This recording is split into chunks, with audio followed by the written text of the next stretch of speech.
friends, welcome to Happy Homemakers Kitchen. எல்லாரும் நல்லா இருக்கீங்களா?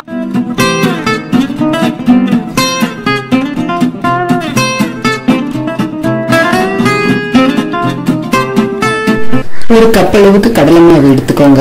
அரை கப் அளவுக்கு அரிசி மாவு எடுத்துக்கோங்க. இதுக்கு தேவையான அளவு உப்பு சேர்த்துக்கோங்க.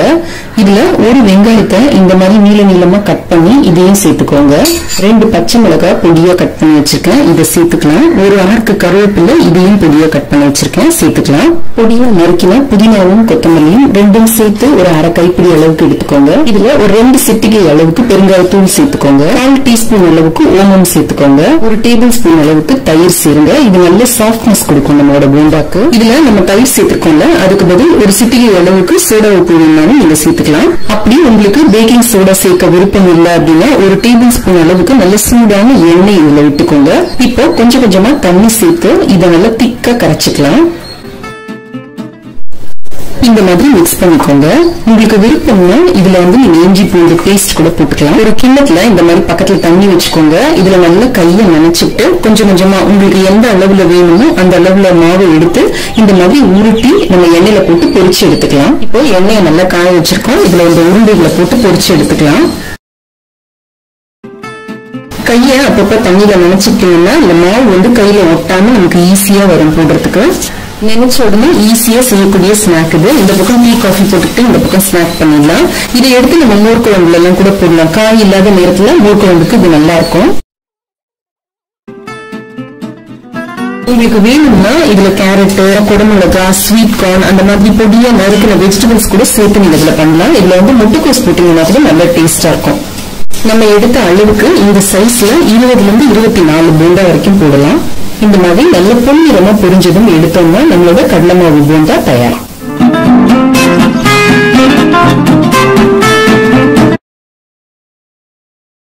ஒரு வாணலியில அரை கப் அளவுக்கு அரிசி மாவு எடுத்துக்கோங்க. அரை கப் அளவுக்கு கெட்டியான தயிர் எடுத்துக்கோங்க. 1 பங்கு அரிசி மாவு எடுத்தீங்க அப்படின்னா 2 பங்கு மோர் எடுக்கணும். இதுக்கு தேவையான அளவு உப்பு சேர்த்துக்கோங்க. கட்டி இல்லாம அதை நல்லா கரைச்சி எடுத்துக்கோங்க. ஒரிஜினலா செய்யறப்ப வெறும் அரிசி மாவுல தான் செய்வாங்க. நான் ஒரு கலருக்காக 1 டேபிள் ஸ்பூன் அளவுக்கு கடலை மாவும் சேர்க்கிறேன். இப்போ அடுப்புல வச்சு கிளற ஆரம்பிக்கலாம். மிதமான தீயில வச்சு கிளறிங்கன்னா 2 இருந்து 3 நிமிஷத்துக்குள்ள இந்த மாதிரி நல்லா கட்டியா திரண்டு வந்துடும். இந்த மாதிரி நல்லா பாத்திரத்துல ஒட்டாம இப்படி திரண்டு வர்றப்ப நிறுத்திக்கோங்க அடுப்ப. ஈர கையால இப்படி தொட்டு பாத்தீங்கன்னா உங்க கையில மாவு ஒட்டாம இருக்கணும், அதுவும் பதம். இதை இப்ப நல்லா ஆற விட்டுடலாம். இது இப்ப நல்லா ஆறி இருக்கு. இதுல 1 டீஸ்பூன் அளவுக்கு நெய் சேர்த்துக்கோங்க. பொடியா நறுக்கின பாதி வெங்காயம், காரத்துக்கு தேவையான அளவு பச்சை மிளகாய், ஒரு சின்ன துண்டு இஞ்சி தோல் நீக்கிட்டு சின்ன சின்ன பீஸா கட் பண்ணிருக்கேன், அதையும் சேர்த்துக்கிறேன். 4-5 கருவேப்பிலை இலைய பொடியா நறுக்கி வச்சிருக்கேன், அதையும் சேர்த்துக்கிறேன். ஒரு கிண்ணத்துல பக்கத்துல தண்ணி வச்சுக்கோங்க. கையை நல்லா நனைச்சுக்கிட்டு இப்ப எல்லாத்தையும் சேர்த்து நல்லா பிசைஞ்சுக்கோங்க. கையை நல்லா நனைச்சுக்கோங்க. நனைச்சுட்டு கொஞ்சமா மாவை எடுத்துக்கோங்க. எடுத்துட்டு நல்லா இந்த மாதிரி ரவுண்டா திரட்டிட்டு நம்ம வடை எல்லாம் தட்டுறதுக்கு தட்டுவோம் பாத்தீங்களா, அதே மாதிரி கையில வச்சு மெதுவா இந்த மாதிரி தட்டி நடுவுல ஒரு ஹோல் போட்டுக்கோங்க. போட்டுட்டு இப்ப இதை நம்ம எண்ணெயில பொரிச்சு எடுத்துக்கலாம். எண்ணெய் நல்லா காஞ்சதும் நம்ம தட்டி வச்சிருக்கிற வடைகளை போட்டுக்கலாம். எல்லா மாவையும் இந்த மாதிரி வடைகளை தட்டி போட்டு ஒரு பக்கம் நல்லா சிவந்ததும் அடுத்த பக்கம் திருப்பி போடலாம். நல்ல மொறுமொறுன்னு ஆகுற வரைக்கும் இதை வேக விட்டு எடுக்கலாம். மிதமான தீயில அடுப்பு வச்சுக்கோங்க. 2 பக்கமும் நல்ல பொன்னிறமா ஆனதும் எடுத்தோம்னா நம்மளோட வடைகள் தயார். அரை கப் மாவு எடுத்தோம்னா அதுல 7 இருந்து 8 வடைகள் செய்யலாம் இந்த சைஸ்க்கு. டிஃபன் சாம்பார், தேங்காய் சட்னி, தக்காளி சட்னி, புதினா சட்னி எல்லாத்தோடையும் இது நல்லா டேஸ்டா இருக்கும். இப்ப பாருங்க 7 வடைகள் இருக்கு. நான் ஒரு வடையை தான் இந்த மாதிரி போண்டாவா உங்களுக்கு போட்டு காட்டுறேன். கிட்டத்தட்ட 8 வடை வரும். இதுல குழந்தைங்களுக்கு பண்றப்ப இதுல பொடியா நறுக்கின கேரட், கேபேஜ் அந்த மாதிரி வெஜிடபிள்ஸ் கூட சேர்த்து நீங்க போட்டு வெஜிடபிள் வடையா செய்து கொடுக்கலாம். இது நீங்க ஸ்கூல் ஸ்நாக்கு கூட அனுப்பலாம், நல்லா இருக்கும்.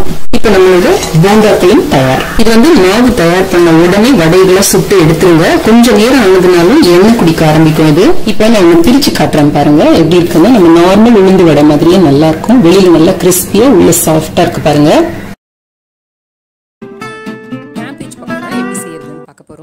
இதுக்கு தேவையான பொருட்கள் 2 கப் அளவுக்கு நறுக்குன கேபேஜ்.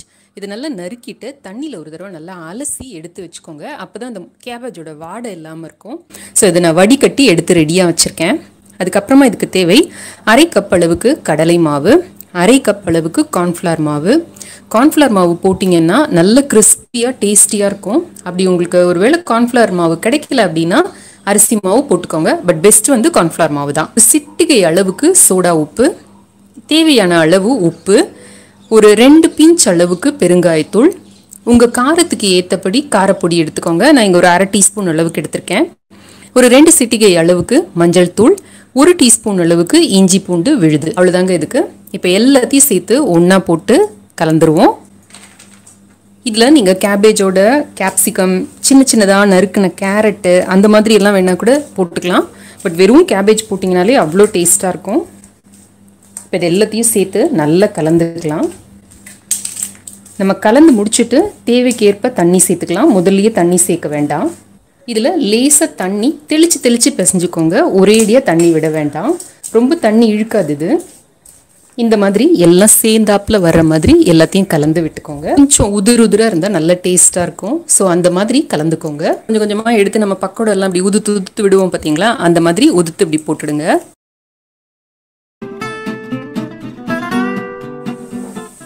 எப்போ நான் எண்ணெய் வச்சாலும் கரெக்டாக வந்துடுவாங்க இவங்க.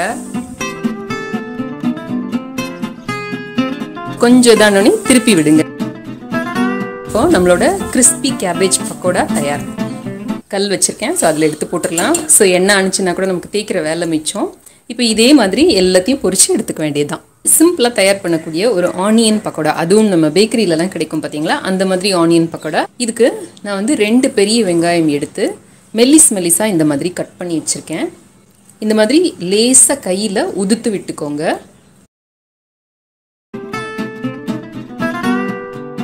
இதுக்கு தேவையான அளவு உப்பு போட்டுக்கோங்க.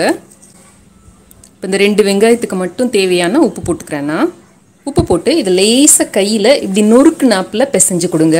இந்த மாதிரி பிசைறதுனால என்ன ஆகும் அப்படின்னா, இந்த வெங்காயத்துலேருந்து தண்ணி ஃபுல்லும் வெளியில் வந்துடும். அதுக்கப்புறமா நம்மளோட பக்கோடா வந்து சாகியாக ஆகாமல் மொறுமொறுன்னே இருக்கும்.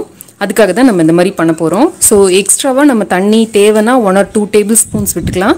இல்லாட்டி இந்த வெங்காயத்தோட தண்ணியிலேயே நம்ம அந்த பக்கோடாவை போட்டோம்னா நல்ல உள்ள சாஃப்டாக இருக்கும், வெளியில் வந்து நல்ல கிறிஸ்பியாக இருக்கும். கையில் லைட்டாக ப்ரெஷர் கொடுங்க. ஸோ இப்போ இதை எடுத்து ஒரு ஓரமாக வச்சிடலாம். நான் ஒரு மிக்சிங் பவுலில் 1 டேபிள் ஸ்பூன் அளவுக்கு நெய் எடுத்திருக்கேன். இதோட 1/4 டீஸ்பூனுக்கும் கொஞ்சம் கம்மியாக ஒரு 2 இல்லை 3 சிட்டிகை வச்சுக்கோங்களேன், அந்த அளவுக்கு பேக்கிங் சோடா போட்டுக்கோங்க. போட்டுட்டு இப்போ கையால் இதை நல்லா இப்படி க்ரீமியாக ஆகிற வரைக்கும் மிக்ஸ் பண்ணிக்க போகிறோம். இப்படி கையில் லேசாக இப்படி பண்ணி விட்டீங்க அப்படின்னா கொஞ்ச நேரத்தில் நல்லா அந்த கலரே கொஞ்சம் லைட்டாகி ஃப்ளஃபியான மாதிரி ஆகிடும் இந்த நெய்.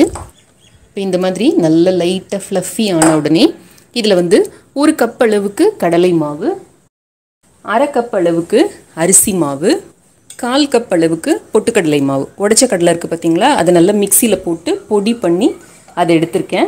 தேவையான அளவு உப்பு சேர்த்துக்கலாம். வெங்காயத்தில் ஏற்கனவே உப்பு இருக்குது, ஸோ மாவுக்கு மட்டும் நம்ம உப்பு போட்டுக்கிட்டோம்னா போதும். 1/4 டீஸ்பூன் அளவுக்கு சோம்பு, 1 ஆர்க்கு கருவேப்பிலை இலை, 1 பச்சை மிளகா பொடியாக நறுக்கி வச்சுருக்கேன். 1/4 டீஸ்பூன்லேருந்து 1/2 டீஸ்பூன் வரைக்கும் நீங்கள் மிளகாத்தூள் சேர்த்துக்கலாம். 1/2 டீஸ்பூன் அளவுக்கு இஞ்சி பூண்டு விழுது, கொஞ்சமாக பெருங்காயத்தூள், எல்லாத்தையும் போட்டு இப்போ நல்லா நம்ம கையில் மிக்ஸ் பண்ணிக்கலாம்.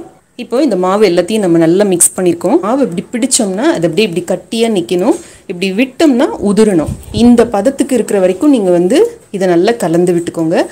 இப்போ இந்த வெங்காயம் பார்த்தீங்கன்னா முன்னைக்கு நல்லா தண்ணி விட்டுருக்கு பாருங்கள், உப்பு சேர்த்ததுனால. இப்போ இதை எடுத்து இதோட ஆட் பண்ணிக்கலாம். இப்போ இதோட சேர்த்து நல்லா பிசைஞ்சிக்கலாம்.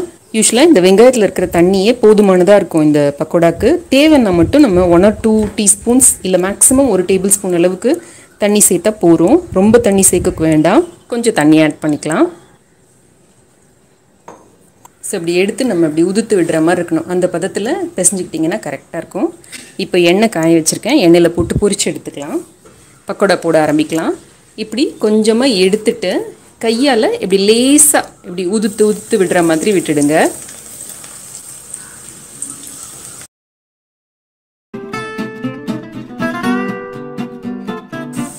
இப்போ திருப்பி விடலாம். நல்ல கோல்டன் கலர் ஆயிருக்கு, எடுத்துடலாம்.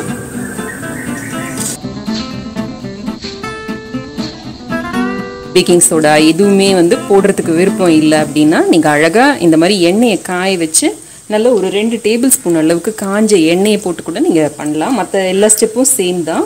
இந்த வீடியோ உங்களுக்கு ரொம்ப பிடிச்சிருக்கும்னு நினைக்கிறேன். பிடிச்சதுன்னா லைக் பண்ணுங்க. நம்ம சேனலுக்கு சப்ஸ்கிரைப் பண்ணி ஹாப்பி ஹோம் மேக்கர் குடும்பத்துல ஒரு அங்கத்தினரா சேர்ந்துருங்க.